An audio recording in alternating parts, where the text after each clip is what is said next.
मसीह यीशु की बाबरकत फ़िदामंद और जलाली नाम में आप सबकी सलामती हो।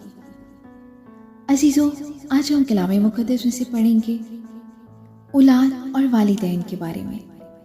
इफ्तियों के नाम पौलुस रसूल का खत, उसका 6 बाब पहली आयत से।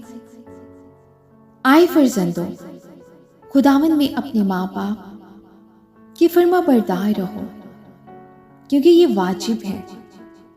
अपने बाप की और माँ की इज्जत कर। ये पहला हुक्म है जिसके साथ वादा भी है, ताकि तेरा भला हो और तेरी उम्र जमीन पर दराज हो। आमीन, हालेलुया।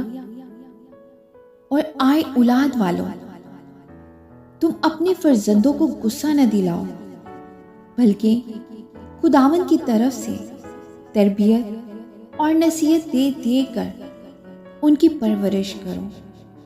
आमीन। खुदावंद के जिंदा पाक कलाम के पढ़े और सुने जाने में उसकी बरकत हो। खुदावंद का शुक्र हो। अजीजों, आज के कलाम के वसीला से खुदावंद हम सबों को बरकत दे और हम सब कलाम के पढ़ने या सुनने वाले महज ना बने, हम कलाम पर अमल करने वाले बने। आमीन।